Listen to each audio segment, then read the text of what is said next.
नमस्कार दोस्तों, राधे राधे। दर्शकों, भाव का अध्ययन, इस पर हमारी श्रृंखला चल रही है। पहले भाव से लेकर हमने 7वें भाव तक का हमने अध्ययन कर लिया है। अगला जो हमारा टॉपिक है, विषय है, वो है ये 8वां भाव, अष्टम भाव, आयु का भाव, मृत्यु का भाव, अनुसंधान का भाव,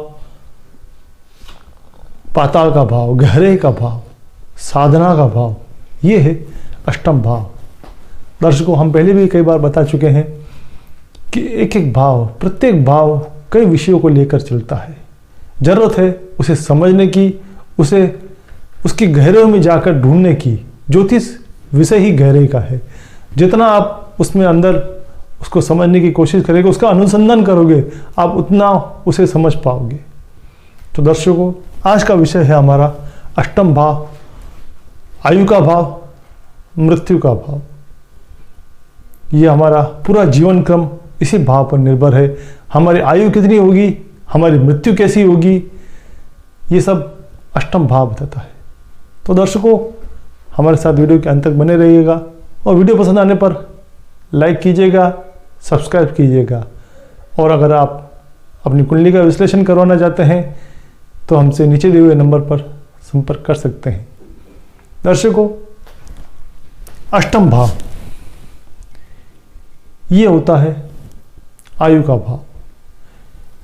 अगर अष्टमेश लग्न में चला जाता है, पहले भाव में अगर स्थित हो जाता है अष्टमेश, ये योग दर्शकों ये गहरे ही है। तो ऐसे लोग कई बार साधक होते हैं, ध्यान में, आध्यात्म में डूबे रहते हैं। उनका जो रुचि है वो मेडिटेशन ही, उनकी जो सिक्स्थ सेंस है वो जबरदस्त डेवलप होती है। पूर्वानुमान, किसी भी चीज को तुरंत पहचानने की क्षमता ऐसे लोगों में पाई जाती है जिसका अष्टमेश लग्न में आ जाता है। उस गहराई से, उस तल से वो जुड़े हुए रहते हैं जहां से वो उनका प्रादुर्भाव हुआ है।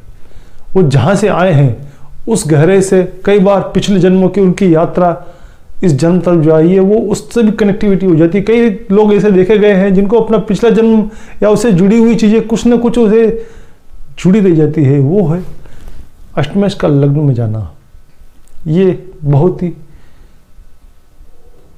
अच्छा संबंध कह सकते हैं और कई बार नेष्टकारी भी बन जाता है, क्योंकि अष्टम भाव नेष्टकारी भाव है, उसका लग्न से संबंध हो जाता है तो वो जीवन उसका संघर्ष में निकल जाता है। कई बार वो संघर्ष करता है क्योंकि वो पुरानी चीजें से छोड़ नहीं पाती हैं। वो उस कर्मों की गठरी से वो बाहर नहीं निकल पाता है। वो उसे बार बार अपने पास्ट में ही जीता है, फ्यूचर नहीं देख पाता है। ये होता है अष्टमेश का लग्न में जाना। ये अष्टमेश अगर धन भाव में जाता है तो ऐसे लोग कई बार जमीन में गड़ा हुआ धन प्राप्त हो जाना, या फिर जमीन के अंदर की जो चीजें हैं उससे उनको लाभ प्राप्त होना, और भी कुछ। जैसे अगर अष्टमेश का कोई पापी ग्रह है, शनि जैसा ग्रह है, उसका धन भाव में बैठ जाना तो वो इस भाव में वृद्धि कर देता है। गुरु जैसा ग्रह जैसे है, वो यहाँ बैठकर अपने ही भाव को देख लेगा तो आयु में वृद्धि कर देता है, उस भाव की वृद्धि हो जाती है। ये आयु का भाव भी है। मृत्यु उसे विलंब से प्राप्त होती है।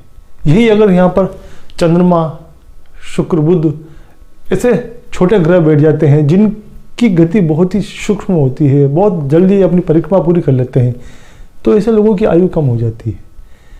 पापी प्रभाव, मंगल जैसे ग्रहों का प्रभाव, राहु जैसे ग्रहों का प्रभाव हो जाए तो आकस्मिक दुर्घटना में इनकी मृत्यु होने के चांस रहते हैं। बार बार चोट लगना, ऐसे योग ऐसे लोगों के बनते हैं। तो ये होता है अष्टमेश का दूसरे भाव में जाना।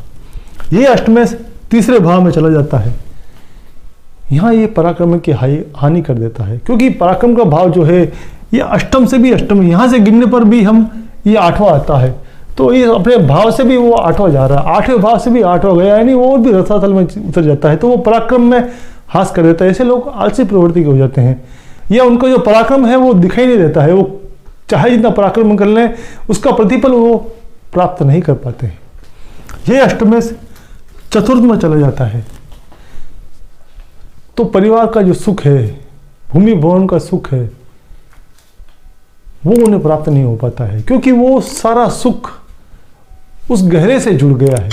जहाँ उसे जो प्रगति मिलना चाहिए, उन सुखों में का जो लाभ मिलना चाहिए, वो उन्हें नहीं मिल पाता है अष्टमेश का चतुर्थ भाव में जाने से। ये अष्टमेश पंचम भाव में चला जाता है।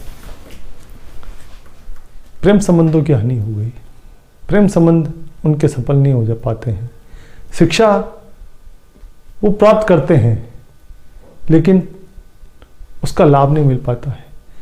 लेकिन ऐसे लोग, उनकी जो रुचि है वो रहस्यमयी चीज़ों में अत्यधिक होती है, तंत्र विद्या में, गुप्त रहस्यों में, अनुसंधान में, क्योंकि ये बुद्धि विवेक का भाव भी है, शिक्षा ग्रहण करने का भाव भी। और वो जब गहरे से जुड़ जाता है तो एक अनुसंधान, उनकी जो लालसा है वो संतुष्टि उन्हें कभी नहीं मिल पाती। उन्हें लगता है मुझे कुछ और यहाँ कमी है, ये कैसे है, ये क्यों है। ये शब्द उनके जीवन में हमेशा जुड़े रहते हैं कि आखिर क्या, क्यों, कैसे, ये है तो क्यों है। ये जानने की लालसा उन्हें हमेशा जीवन भर बनी रहती है। अष्टमेश का पंचम भाव में चला जाना। फिर अष्टमेश अगर छठे भाव में चला जाता है तो ये शत्रुओं का नाश कर देता है, विपरीत राजयोग का निर्माण कर देता है। षष्ठे से अष्टम में गया तभी विपरीत राजयोग, अष्टमेश छठे में आया, इस भाव का स्वामी छठे भाव में आया तो भी एक विपरीत राजयोग का निर्माण कर देता है। ये शुभ योग माना जाता है। दर्शकों, अगर यही अष्टमेश सप्तम भाव में आ जाता है तो ये मांगल्य सुख की कमी कर देता है। ये भाव मांगल्य सुख का भी है। मांगल्य सुख कैसे है? सप्तम भाव पति पत्नी का भाव माना गया है, और पति पत्नी का जो सुख है वो होता है मांगल्य सुख, यानी उनका जीवन भर साथ कैसा बना रहेगा, ये होता है मांगल्य सुख। और ये सप्तमेश, अष्टमेश जब भी सप्तम भाव में आता है तो अपने भाव से ये 12वां गया, तो इस सुख की इसने हानि कर दी। अष्टमेश का सप्तम भाव में चला जाना ये इस सुख की हानि कर देता है। और मांगल्य सुख की हानि होने पर कई बार विधवा और विदुर योग का निर्माण हो जाता है, तलाक की स्थिति ले आता है, एक दूसरे से अलग होने की प्रवृत्ति बनती है। ये योग इस भाव का नाश कर देता है। यही अष्टमेश नवम भाव में चला जाता है तो ऐसे लोगों को कई बार अचानक धन लाभ हो जाता है। भाग्य उनका हमेशा एक जैसा नहीं रहता, लेकिन कभी कभी अचानक उनको उसके भाग्य में वृद्धि हो जाती है। अचानक उसे वो जो सुख चाहिए, जिसके लिए वो संघर्ष करता है, अचानक प्राप्त हो जाता है। और ऐसे लोग अनुसंधान के क्षेत्र में, तंत्र मंत्र में, क्योंकि ये अध्यात्म का भाव है, मंत्र वगैरह से जुड़े रहते हैं, अध्यात्म से जुड़े रहते हैं और आध्यात्मिक क्षेत्र में बहुत ही गहरे तक पहुंचने की क्षमता रखते हैं। ये होता है अष्टमेश का नवम भाव में चला जाना। यही अष्टमेश दशम भाव में, तो ऐसे लोग रहस्यमय क्षेत्र से जुड़े रहते हैं, सीआईडी, अनुसंधान, और अपना जो कार्य क्षेत्र है ये बहुत ही गोपनीय लेके चलते हैं। लोगों को मालूम नहीं चलता आखिर ये करता क्या है, दिन भर घूमता है, लेकिन फिर भी वो अपनी कमाई, अपना रोजगार कर लेते हैं। रहस्यमय रूप से, गोपनीय रूप से ऐसा अपना काम निकालने में सक्षम होते हैं। अपना कार्य उजागर नहीं होने देते हैं। वो किस आजीविका से जुड़े हुए हैं, कार्य क्षेत्र से जुड़े हुए हैं, बिल्कुल गोपनीय तरीके से और अपनी शार्पता से करते हैं। अष्टमेश अगर एकादश भाव में चला जाता है, यहाँ पर सट्टे से, लॉटरी से अचानक धन प्राप्ति की योग बनते हैं। ऐसे लोग गुप्त विद्याओं में भी प्रतिफल प्राप्त करते हैं। और अष्टमेश का जब भी लाभ भाव से संबंध बन जाता है तो वो जमीन से जुड़ी हुई, जमीन के अंदर की चीजों से लाभ प्राप्त करता है। यही अष्टमेश अगर द्वादश भाव में चला जाता है तो यहाँ पर ये पुनः विपरीत राजयोग का निर्माण कर लेता है। अष्टमेश का अष्टम भाव में बैठने पर भी वो गुप्त रहस्यों में जुड़ा रहता है, और अष्टमेश का द्वादश भाव में पहुंचने पर हालांकि यहाँ पर वो संघर्ष करवाता है। अष्टमेश का द्वादश भाव में जाने पर वो आयु में कई बार संघर्ष करवाता है, लेकिन ये द्वादश भाव में जाने पर ये विदेश या जन्म स्थान से दूर ले जाता है। जन्म स्थान से दूर ऐसे लोगों की प्रगति देखी गई है, वो अपना विकास, वो अपने जन्म स्थान से दूर या विदेश तक की यात्रा करते हैं और विदेश में जाकर अपना लाभ प्राप्त करते हैं।